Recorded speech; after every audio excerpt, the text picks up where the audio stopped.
প্রিয় শিক্ষার্থী, আসসালামু আলাইকুম। ইজি ইংলিশ ইন্টারমিডিয়েটের ইংরেজি দ্বিতীয় পত্রের যে রাইট ফর্ম ভার্বের যে পোর্শনটা আছে এর নিয়ম কানুনের ক্ষেত্রে নিয়মাবলী যেটা আছে তার সর্বশেষ যে ক্লাসটা নিয়মাবলীর উপর সেটা আজকে নিতে যাচ্ছি 55 থেকে 60 পর্যন্ত।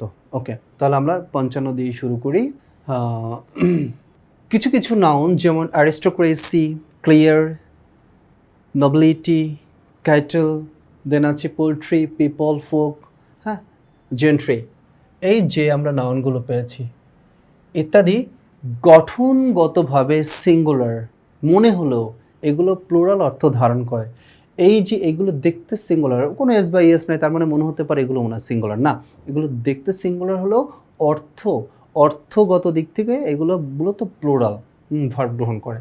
যেমন the English aristocracy, the English aristocracy have, যদিও এখানে হ্যাজ থাকবে আর কি, যেহেতু গ্যাপের মধ্যে ভিয়ন থাকে, তো অ্যান্সারটা হবে কি হ্যাভ। অ্যান্সারটা কী হবে? হ্যাভ, তাই না? আচ্ছা, হ্যাভ থাকুক হ্যাজ থাকুক যেটাই থাকুক অ্যান্সারটা কী হবে? হ্যাভ, কারণ হ্যাভ হচ্ছে প্লুরাল আর হ্যাজ হচ্ছে সিঙ্গুলার, আর আমরা নিচ্ছি কি প্লুরাল ভার্ব। ওকে, তারপর the gentry of the same circle, the gentry of the same circle dash present. তাহলে প্লুরাল জেন্ট্রি আছে না? জেন্ট্রি আছে না? এক্স্যাক্টলি, জেন্ট্রি আছে, তাই না? তার মানে পরের ভার্বটাও নিয়ে যাব প্লুরাল। ওকে, তেমনি উইমেন ফুক অফ বাংলাদেশ, দ্য উইমেন ফুক of Bangladesh be coming ahead. এই যে ফুক একটা জাতি বুঝাইছে, হ্যাঁ, তাহলে আর কামিং অ্যাহেড, তারা এগিয়ে যাচ্ছে। আমি জাস্ট ভার্বটার মানেটা বোঝানোর জন্য, যাতে আমরা খুব দ্রুত ধারণ করতে পারি, এই জন্য সব সেন্টেন্সে আমি অর্থ বলছি না। অর্থটা আমাদের গুরুত্বপূর্ণ না, আমাদের গুরুত্বপূর্ণ হচ্ছে ভার্বের ফর্মটা। ওকে, এটা খেয়াল করতে হবে। দেন আমরা চলে যাব নিয়ম 56-তে। কিছু কিছু নাউন গঠনগত অর্থগত উভয়, গঠনগত এবং অর্থগত উভয় দিক থেকেই প্লুরাল। যেমন আর্মস দেখতেও প্লুরাল, অর্থটা দেও প্লুরাল। আর্মস, অ্যাশেস,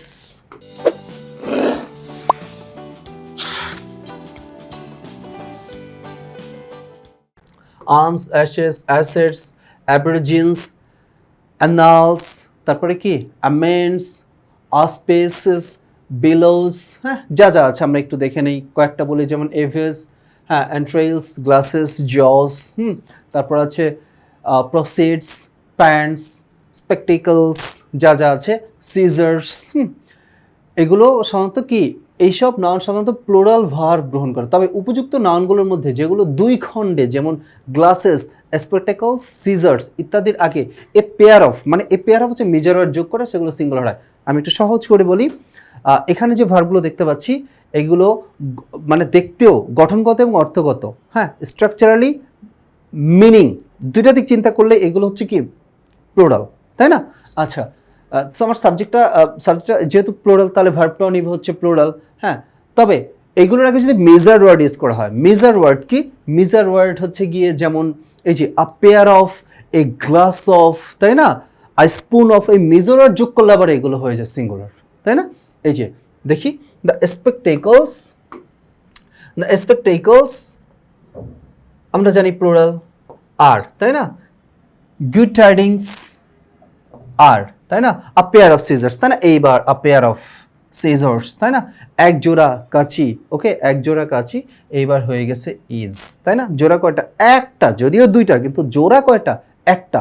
ওকে, তাহলে পেয়ার অফ ওয়ার্ড মানে এক কথায় আমরা মেজার, এগুলো বলে মেজার ওয়ার্ড। এই মেজার ওয়ার্ড যখন আমরা যোগ করব তখনই ভার্বগুলো হয়ে যাবে সিঙ্গুলার, আর এইগুলো আলাদা আলাদা থাকলে তখন হয়ে যাবে কি প্লুরাল। ওকে, দেন আমরা চলে যাচ্ছি 57 নম্বর নিয়মে।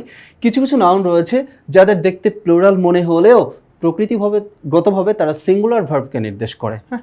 দেখতে প্লুরাল হলেও প্রকৃতিভাবে তারা সিঙ্গুলার। যেমন নিউজ, এস দেখে আমরা জেনে যাব না যে এটা প্লুরাল, আসলে নিউজ হচ্ছে খবর, এটা সিঙ্গুলার।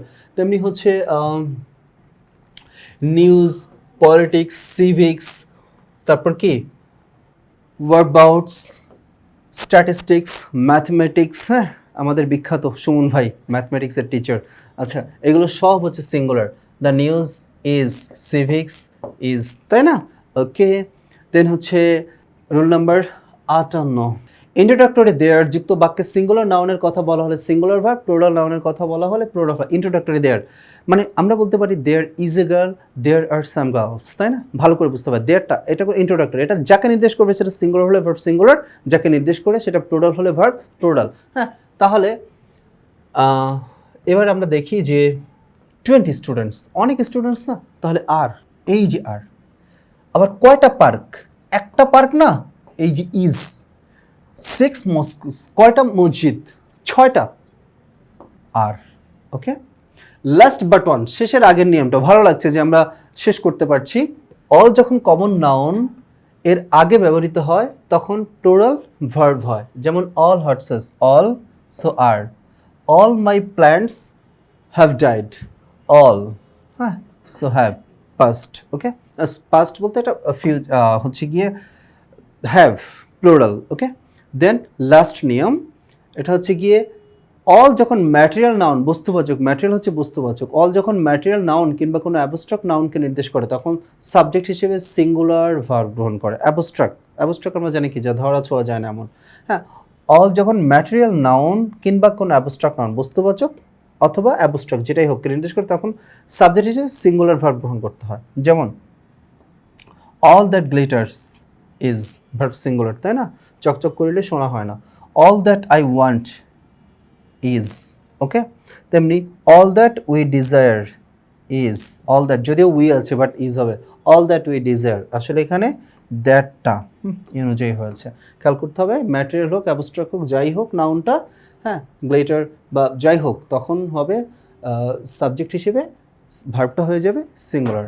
সো প্রিয় শিক্ষার্থীবৃন্দ, আমাদের যে ভার্বের নিয়মাবলী আছে এই পর্যন্তই আমরা শেষ করছি। পরবর্তীতে আমরা বোর্ড কোশ্চেনের সলিউশন নিয়ে আলোচনা করব। আসসালামু আলাইকুম।